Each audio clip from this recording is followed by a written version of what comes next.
అందరికీ మరణాత. ప్రభు నామమున ఆయన రక్తములోని ఆయన జీవములోని మహిమను తండ్రి మనందరకును దయచేయునుగాక. ఆమెన్. మరి వాక్యం చదువుకుందాము. మత్తయి సువార్త 26వ అధ్యాయం 26 నుండి. వారు భోజనం చేయుచుండగా యేసు ఒక రొట్టె పట్టుకొని దానిని ఆశీర్వదించి విరిచి తన శిష్యులకు ఇచ్చి, మీరు తీసుకొని తినుడి, ఇది నా శరీరం అని చెప్పాను. మరియు ఆయన గిన్నె పట్టుకొని కృతజ్ఞతాస్తుతులు చెల్లించి వారికి ఇచ్చి, దీనిలోనిది మీరందరూ త్రాగుడి, ఇది నా రక్తము, అనగా పాపక్షమాపణ నిమిత్తము అనేకుల కొరకు చిందింపబడుచున్న నిబంధన రక్తము. నా తండ్రి రాజ్యములో మీతో కూడా నేను ఈ ద్రాక్షారసము క్రొత్తదిగా త్రాగు దినము వరకు ఇకను దాని త్రాగనని మీతో చెప్పుచున్నాను నేను. అంతట వారు కీర్తన పాడి ఒలీవల కొండకు వెళ్ళిరి. దేవుడు తన వాక్యమును మన వెనుకడిలో దీవించును గాక. ఆమెన్. చిన్న ప్రార్థన. మహోన్నతుడా, పరిశుద్ధుడా, మహిమలోకంలో ఉన్నప్పుడు నువ్వు మహిమదేవుడివి, భూలోకంలో ఉన్నప్పుడు మా స్నేహితుడవు, మా నరుడవు. భూమి మీద బోధించేటప్పుడు నువ్వు బోధకుడవు, నువ్వు మాతో మాట్లాడేటప్పుడు మాతో ఉన్న రక్షకుడవు. అన్నిట్లోనూ మెరిసిపోతావు. ఒక బంగారపు కణిక ఏ పక్కకు తిప్పినా మెరుస్తుంది, అలాగే ఎక్కడ పడేసినా మెరుస్తూనే ఉంటుంది. అది బంగారం గనక, మేలిమి బంగారం గనక, కల్తీ లేని బంగారం గనక అది మెరుస్తుంది. అలాగే ప్రభువా, నువ్వు కల్తీ లేని దేవుడు గనక, మహిమలోకము నుండి వచ్చిన వాడవు గనక నిన్ను ఎక్కడ పడేసినా మెరుస్తావు ప్రభు. సిలువలో పడేశారు, మెరిసావు. పిలాతు దగ్గర పడేశారు, మెరిసావు.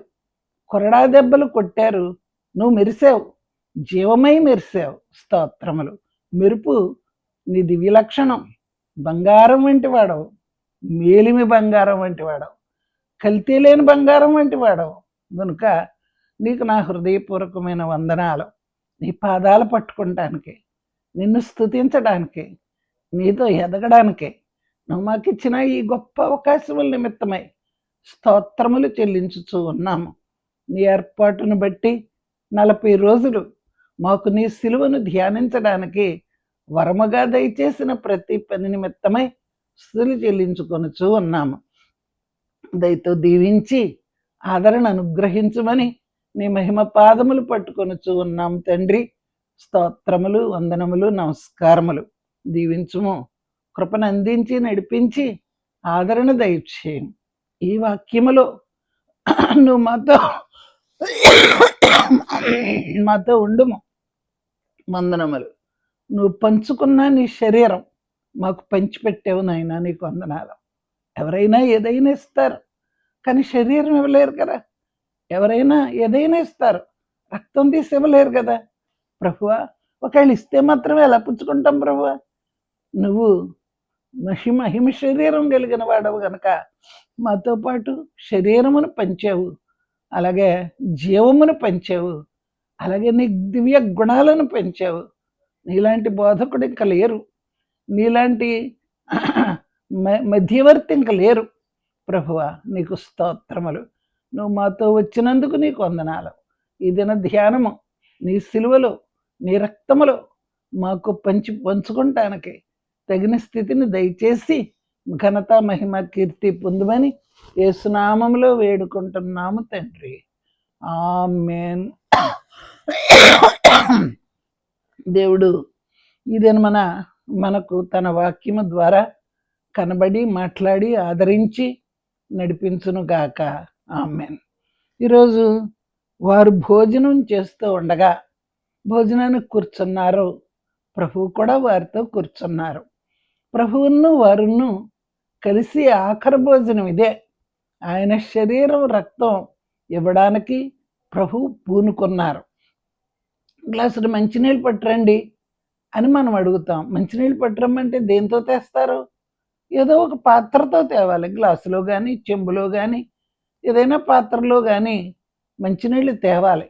అలాగే ప్రభువా, నీ శరీరం నీ రక్తం మాకు ఇవ్వడానికి ఇంట్లో వండిన రొట్టెను ద్రాక్షారసమును నువ్వు వాడుకున్నావు తండ్రి, నీకు స్తోత్రములు.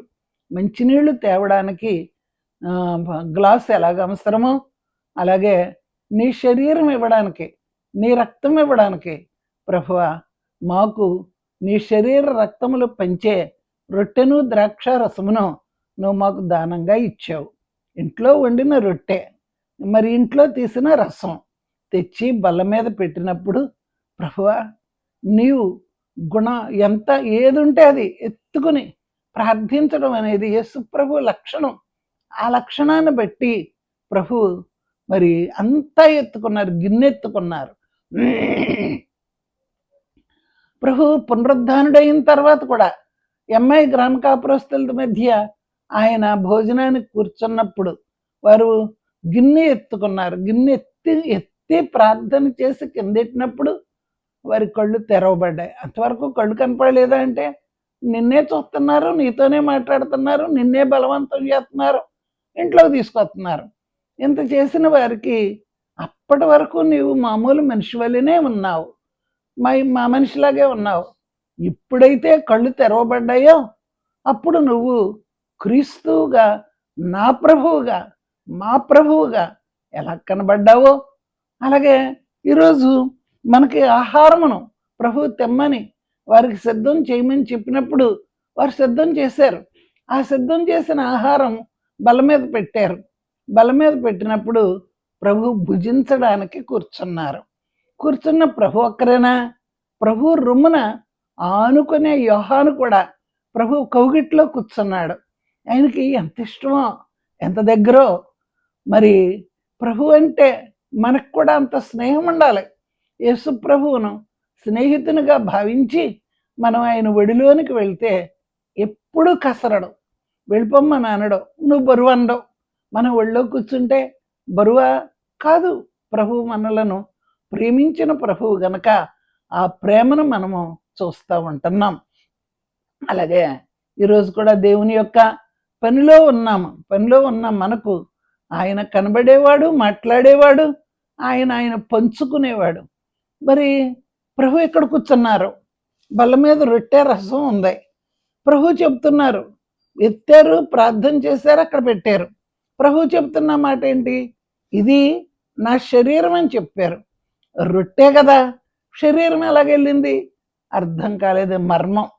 ప్రభు ఎక్కడ కూర్చున్నా ప్రభు రొట్టెలోనికి వెళ్ళాడు. ఎక్కడ కూర్చున్నా ప్రభు యొక్క రక్తం రసంలోనికి వెళ్ళింది. వారు నమ్మడం ఎంత గొప్ప విద్య!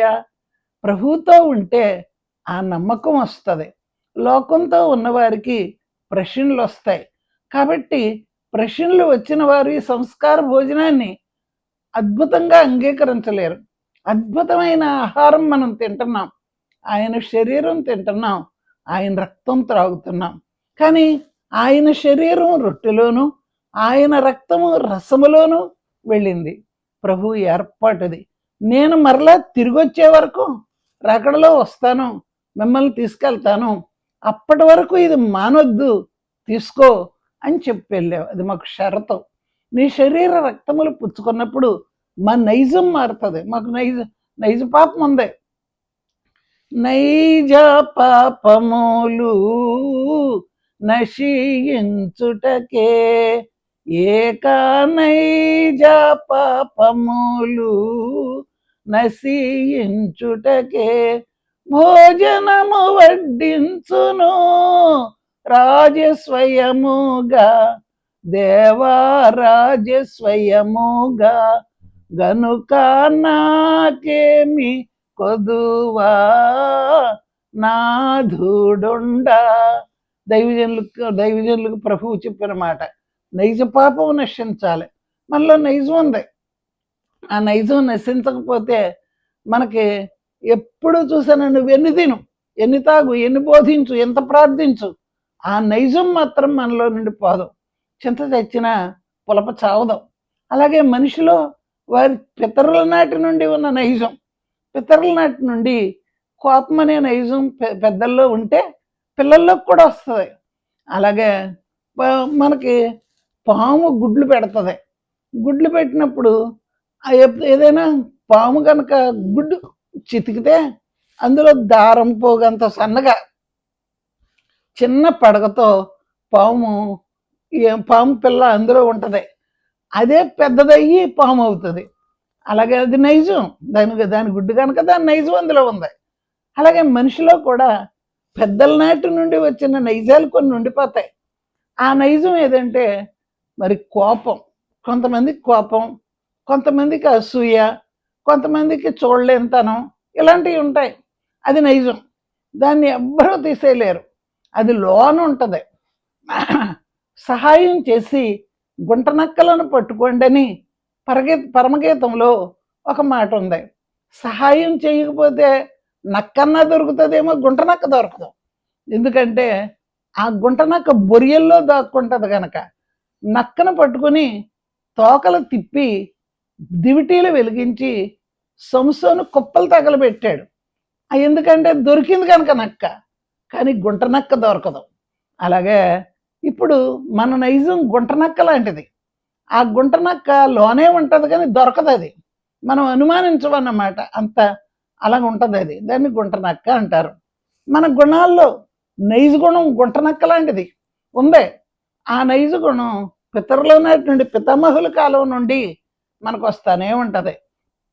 అది పోవాలంటే దేని వలన పోదు. ప్రభు శరీరం వలన, ప్రభు రక్తం వలన ఈ నైజం నశిస్తుంది. ఈ నైజం ఉంటే కూడా మనం రాకడలో ఎత్తబడలేము. అది ఆటంకం అవుతుంది. మనకు అన్నీ బాగానే ఉన్నాయి, క్రమం చేస్తున్నాం, కానీ నైజం ఉంది చూసారా, ఆ నైజం మనలో నుండి పోదు, మనల్ని ఆపేయగలదు. మన గుణాల్లో నైజ గుణం ఆపేయగలదు. అందుచేత ప్రభు చెప్పారన్నమాట, పరమగీతంలో చెప్పారు, గుంటనక్క పట్టుకోవాలంటే సహాయం కావాలి. పరిశుద్ధాత్మ తండ్రి యొక్క సహాయం కావాలి, విశ్వాసుల యొక్క సహాయం కూడా కావాలి. విశ్వాసుల యొక్క సహవాసం వలన మనకి ఈ గుంటనక్కను నశింపచేస్తాం. అందరూ కాదు, ఎవరైతే ప్రభు స్నేహితులై ఉంటారో, ఎవరైతే ప్రభు రక్తంలో పంచుకున్న వారు ఉంటారో, అలాంటి వారు ఈ గుంటనక్క యొక్క నైజమును తొలగించుకోగలరు. అది తొలగినప్పుడే మనం ప్రభు దగ్గరికి వెళ్ళగలం. అన్నీ దిగుతాయంట. గద్దెక్కి కూర్చుంటుందంట. హృదయం అనే గద్దె మీద నైజ పాపం కూర్చుని ఉంటుంది. ఆ నైజం తొలగాలంటే గద్దె దించాలి. అది దిగాలి అని అంటే ప్రభు మనతో ఉండాలి. ప్రభు మనతో ఉంటేనే తప్ప నైజం మాత్రం దిగదు. అందుచేత మనం ప్రభు యొక్క సహాయముతోనూ, వాక్యం యొక్క సహాయముతోనూ, ప్రభు శరీర రక్తములను మనం అందుకున్నప్పుడు ప్రభు మన లోపలికి వెళ్ళడం బట్టిని మనము ఈ నైజమును గెలవగలుగుతాం. కాబట్టి నైజ పాపమును నశింపచేయుటకే భోజనం వడ్డించాలి. భోజనం తినకుండా అప్పటి వరకు జ్వరం వచ్చింది, జ్వరం వచ్చిన అబ్బాయికి పచ్చిం పెట్టి బలపరచాలి. బలపరిచినప్పుడు బిడ్డ లేస్తాడు, తిరుగుతాడు.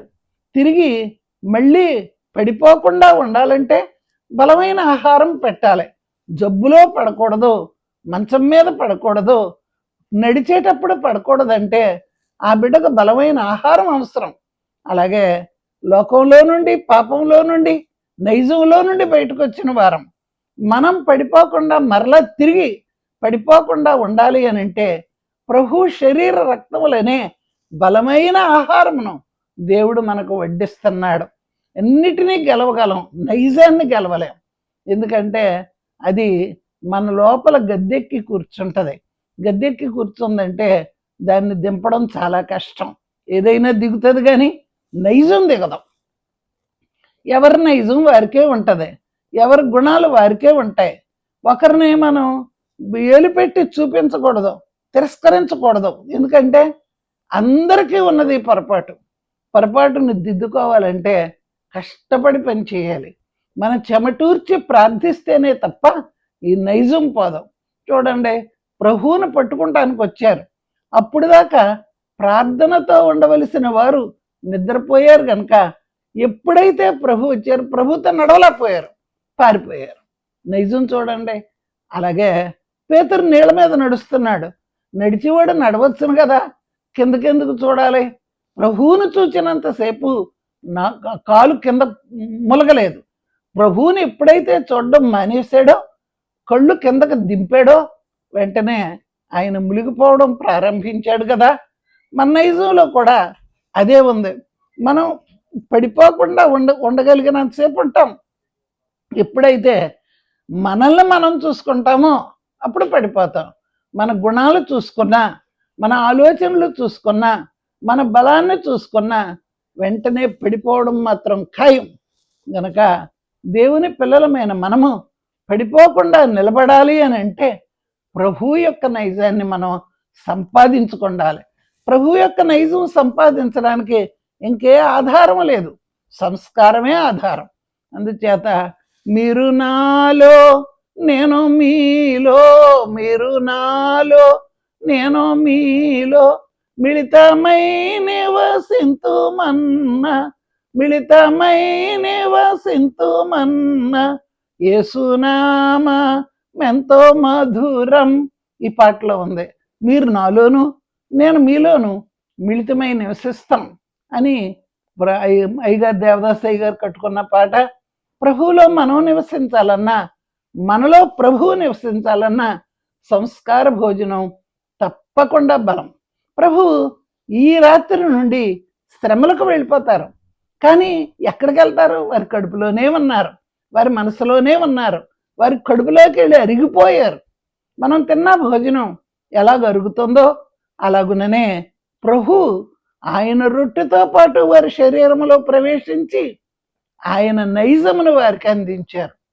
తాత్కాలికంగా వారు కనబడలేదు శ్రమల దగ్గర, కానీ ఎప్పుడైతే ప్రభు లేచాడో, ఎప్పుడైతే ప్రభు వారికి కనబడ్డాడో, ఎప్పుడైతే ప్రభు పరిశుద్ధాత్మను వారికి పంపించారో వెంటనే వారు బలం పొందారు.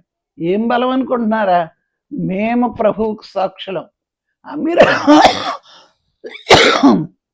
మీరు సిలువ వేసిన యేసు ప్రభు సాక్షులం మేమే. మీరు చంపేశారు, సిలువ వేశారు, సమాధి చేశారు, కానీ ఆయన సమాధిలో లేడు, ఆయన లేచాడు, మేము చూసాం, దానికి సాక్షులం మేమే అని ప్రతి ఒక్కరూ నిలబడ్డారు. ప్రపంచం అంతా తిరిగి వారు యేసు ప్రభువును బోధించడానికి ఆయన శరీరము, ఆయన రక్తం వారిలోనికి వెళ్ళింది. కనుక ప్రభు ఎలాంటి ధైర్యమో, ప్రభు ఎలాగో శ్రమలను ఎదుర్కొన్నారో అలాగే ఇప్పుడు నాతో మీరు రాలేరు కానీ తర్వాత వస్తారు అని ప్రభు చెప్పారు కదా. పేతురుతో చెప్పారు కదా, శిష్యులతో చెప్పారు కదా.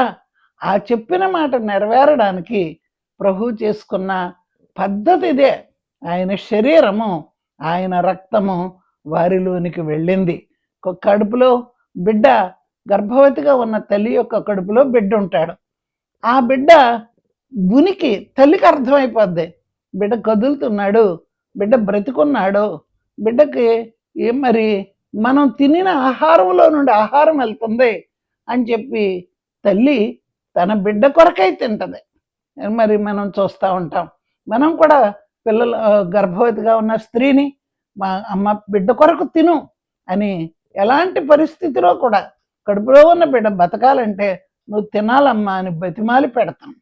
మరి ఇప్పుడు యేసు ప్రభు మన గర్భంలోనికి వెళ్తున్నాడు, మన హృదయంలోనికి వెళ్తున్నాడు, మన నరాల్లోనికి వెళ్తున్నాడు, మన మెదడులోనికి వెళ్తున్నాడు, మన గుండెలోనికి వెళ్తున్నాడు, మన బ్రతుకులోనికి వెళ్తున్నాడు. నీవు పడుకుంటే ఆయన నీలో ఉంటాడు, నువ్వు లేస్తే ఆయన నీలో ఉంటాడు. కడుపులోని బిడ్డ తల్లి కడుపులో ఎలాగ నివాసం చేస్తున్నాడో అలాగే ఆయన శరీర రక్తముల ద్వారా ప్రభువు మనలోనికి వెళ్ళి మనతో ఉండగలిగిన వాడు. ఇంకా ప్రభువు లేని మనం లేం. ప్రభువు మనతో ఉండిపోవడానికే ఈ పద్ధతిని అనుసరించాడు. చేయడం మానొద్దు అని ప్రభువు చెప్పి వెళ్ళాడు. కనుక దేవుని పిల్లలమైన మనము ఆయన శరీర రక్తములను అందుకొని బలం కలిగిన వారమై బలవంతులుగా నిలబడటానికి, లోకం ఎదుట సాక్షులుగా నిలబడడానికి ఈ బలమే మనకు ఆధారం, ఈ శరీరమే మనకు ఆధారం. మరి పస్కా పశువు యొక్క ఆహారము తినిన ఇశ్రాయేలీలు ఎలాగో బలవంతులయ్యారు. ఎవరు వారిని క్రూరంగా కొట్టారో, ఎవరు వారిని బానిసలుగా చేసుకున్నారో వారి మధ్య నుండి ప్రభువును చూపిస్తూ వారు నడిచి వెళ్ళగలిగారు. వారు సంపాదించుకున్న సంపాదన యావత్తు కూడా ఐగుప్తులో ఉన్న ఇశ్రాయేలీలు సంపాదించిన జీతం వారు ఇవ్వలేదు, ప్రభు ఇప్పించారు కనుక మరి అన్నిటితో నిండుగా వెళ్ళారు. దేవుడు ఆయన మాట చొప్పున వారు నడవగలిగారు. దేవుని పిల్లలారా, ఈ శరీర రక్తముల ద్వారా లోకంలో నడవాలని ఇది నామకార్థంగా తీసుకుంటే మనకి వీలు కనబడదు, కానీ బలం కనబడదు. ఆధ్యాత్మికంగా మనం ఆత్మతో దీని మనసుతో ఆలోచించి ఈ శరీర రక్తములను పుచ్చుకున్నప్పుడు మనం బలవంతులమై బలహీనతలను గెలవగలుగుతాం. మనలో బలహీనతలు ఉన్నాయి. లేవలేని బలహీనత, చూడలేని బలహీనత, లోక గుణములు కలిగిన బలహీనత, పాప నైజం కలిగిన బలహీనత యావత్తూ ఉన్నదే. ఈ పాప నైజం తొలగించడానికి ప్రభువు మనకి ఆయన శరీర రక్తములను దానముగా దయచేశాడు. అన్ని దానాల కన్నా గొప్ప దానము ఆయన శరీరమే, ఆయన రక్తమే. మనం వాక్యం వినినప్పుడు, చూచినప్పుడు, చదివినప్పుడు వాక్యం మన లోపలికి వెళ్తుంది. వాక్యము శరీరధారి అని యోహాను చెప్పాడు కదా, ఆ వాక్యం శరీరం ధరించుకుంటే యేసు ప్రభు.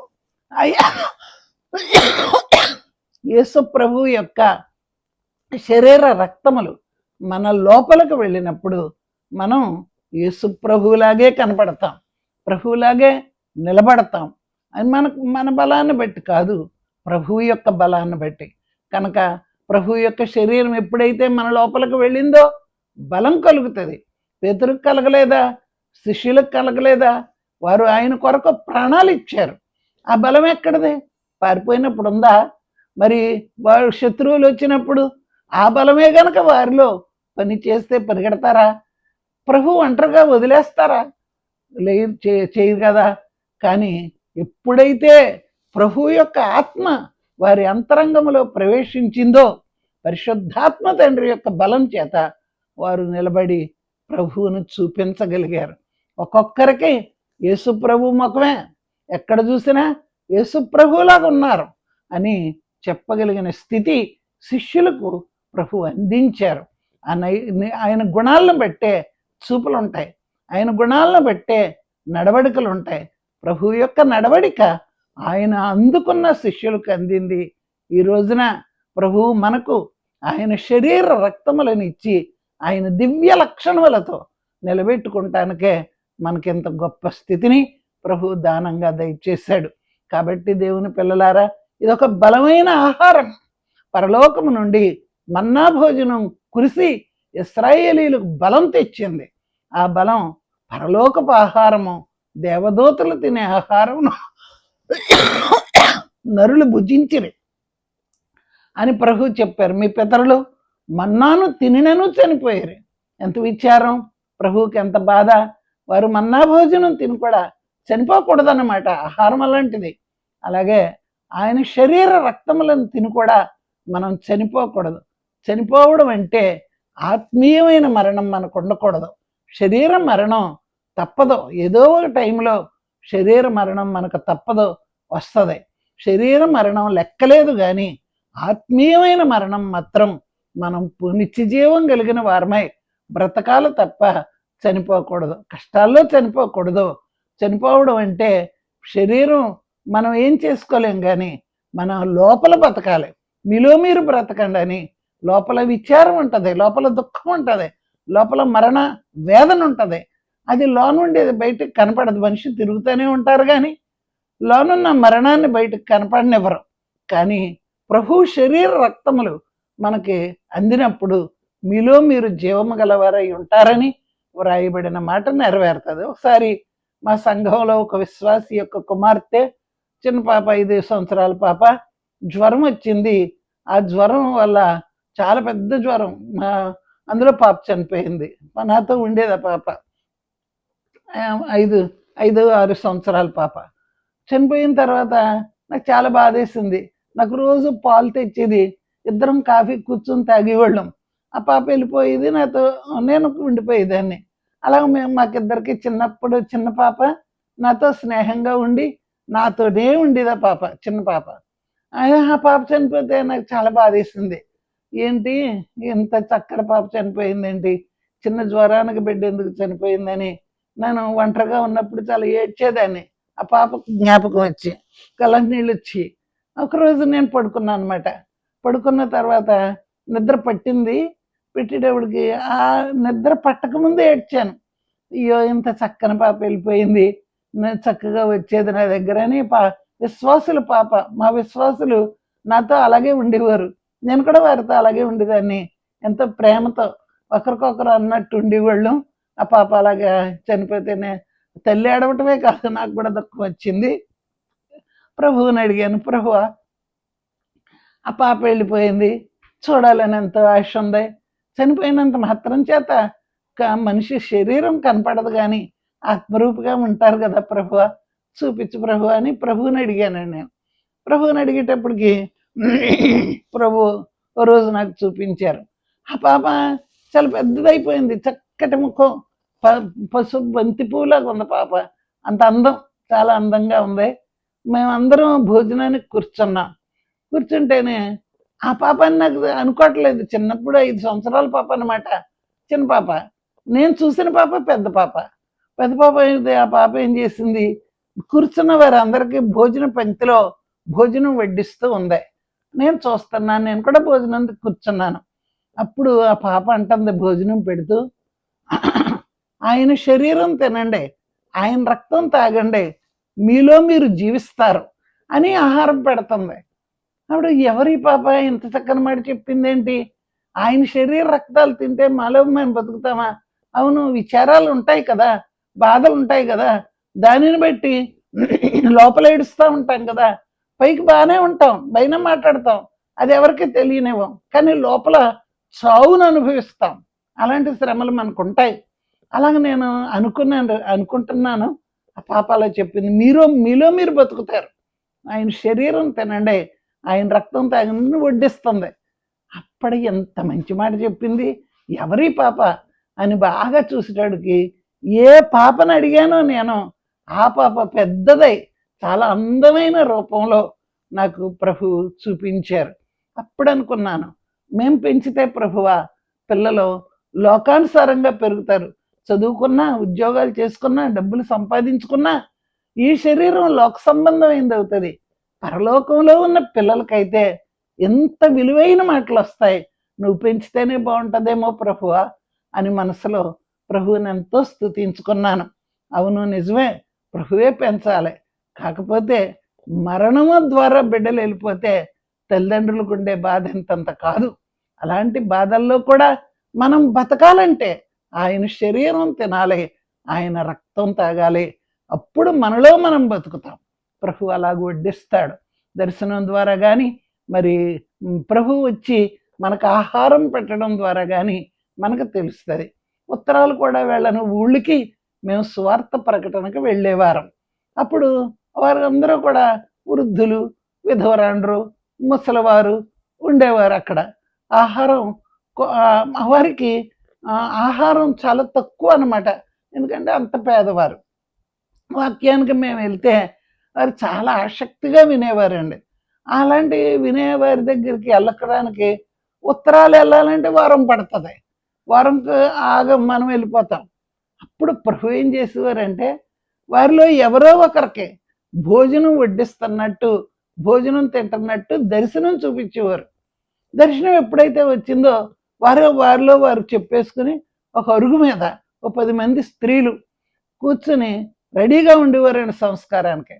ఉత్తరం కాదు, ఎవరు కబురు కాదు, కానీ ప్రభు చెప్పగా వారు రెడీగా ఉండేవారు. మేము వెళ్ళేవారం, సంస్కార భోజనం ఇచ్చేవారం. ఇచ్చిన తర్వాత అంత పేదవారైనప్పటికీ భోజనం వడ్డించకుండా ఎప్పుడూ పంపేవారు కాదు.